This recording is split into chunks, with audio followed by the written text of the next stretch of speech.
Hello বন্ধুরা, সবাই কেমন আছো? আশা করি ভালো আছো। তা আজকে রাত্রে বেলাতে গাড়ি পাড়ের রাস্তা দিয়ে যাচ্ছিলাম। হঠাৎ করে বল্লমপুর ব্রিজটা পার করে আমার গাড়ির টায়ারটা পাংচার হয়ে গেল। তা আমি নিচে চেক করে নেমে দেখলাম যে টায়ারে যথেষ্ট হাওয়া আছে। তাই আমি আমার গাড়িটা কি করলাম না, শিবতলা পার করে যে টায়ার দোকানটা আছে সেই টায়ার দোকানে চলে এলাম। আর এই যে দেখতে পাচ্ছি এখানে লালন দা আছে, এই যে আমাদের গুরুজি সুমন। ও তো আলামারা শেষ হয়ে গেছে, তাই শুয়ে আছে। কিন্তু ও খুব পাগলাগা ছেলে, ও যা বলছে তাই হয়েছে। জ্যোতিষবিদ্যা পড়ে আছে মনে হয়।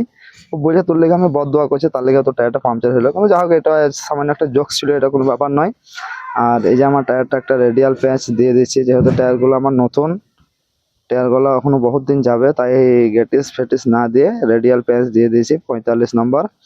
আর এই দোকানে খুব ভালো বটে, ব্যবহারও খুব সুন্দর, আর খুব সুন্দরভাবে কাজ করছে।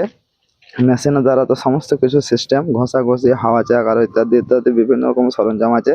আর খুব শর্ট টাইমের মধ্যে টায়ার পাম্পটা সেরে দিচ্ছে। আর দাদা খুব ভালো মানের মানুষ। ফাইনালি প্যাঁচ লাগানো কমপ্লিট হয়ে গেছে। আর ওই যে আমার রোড কিং দাঁড়িয়ে আছে। আর এই যে আমার টায়ারটা এখন ফিট করা হচ্ছে। তা মিস্ত্রি ভাই জিজ্ঞাসা করলো যে হাওয়া কত দেবো। আমি বললাম যেহেতু আমার পিছনে টলির টায়ার, তা 170 হাওয়া দাও। তা সে আমাকে বললো একটা লাইটটা দেখিয়ে দাও। তো লাইটটা আমি দেখিয়ে দিলাম। লাইটটা দেখানোর পর সে টায়ারটা ফিট করে, এই যে রিমের চুড়িগুলো আছে চুড়িগুলো ফিট করছে।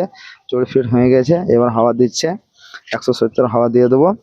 আমি দেবো না, মিস্ত্রি হাওয়া দিবে পাইপের দ্বারাতে। তা হাওয়া হয়ে গেলে টায়ারটা লাগিয়ে নেবো, তারপর চলে যাব হলদিয়া। কেন যেহেতু আমার হলদিয়া অনেক দূরের মাল আছে, বেলা হয়ে গেলে অনেকটাই প্যারাসানি, গাড়িতে প্যারাসানি।